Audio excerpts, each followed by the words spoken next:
میرا سلام ہو رباب کی اجڑے ہوئے گودی پر، میرا سلام ہو ننھی سی خشک زبان پر۔ اللہ آپ سب کو کربلا کی زیارت نصیب کرے۔ ایک مولا کا زائر تھا، کہتا میں کربلا گیا، مولا حسین کی زری کی زیارت کی۔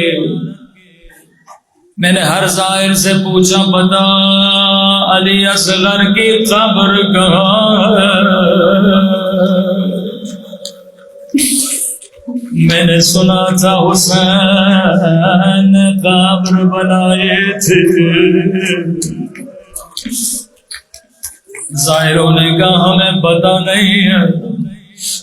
یہ روتا ہوا آیت اللہ کشمیری کے پاس گیا کہ قبلہ بڑی مدت سے میں علی اصغر کی قبر ڈھونڈ رہا ہوں، مجھے کہیں علی اصغر کی قبر نظر نہیں آتی۔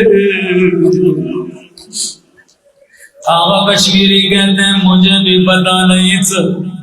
میں نے کہا مجھے کچھ دنوں کا وقت دے دے، میں ذرا کتابوں میں دیکھوں پرکھوں، پھر میں تجھے بتاؤں گا۔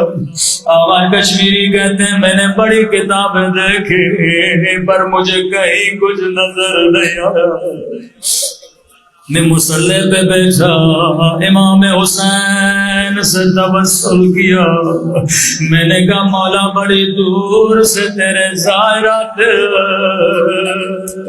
مجھ سے علی اصغر کا پتہ مانگتا گیا، مولا مجھے پتہ نہیں۔ آقا کشمیری کہتے ہیں رو رو کے میری آنکھ لگ گئی۔ میں نے خواب کے عالم میں امام حسین کو دیکھا، فرمایا کشمیری میرے زائروں کو بتا دے آج کے بعد میرے اصغر کو نہ ڈھونڈ کرے، آج کے بعد اصغر کی قبر تلاش نہ کرے۔ جس نے علی اصغر کی زیارت کرنی ہے وہ حسین کی قبر کی زیارت کر لے۔ کہ مولا علی اصغر کہاں دفن ہے، کہاں سجاد نے اصغر کو میرے سینے پر ڈالا تھا۔ جس سے علی اصغر کی زیارت کر لی ہو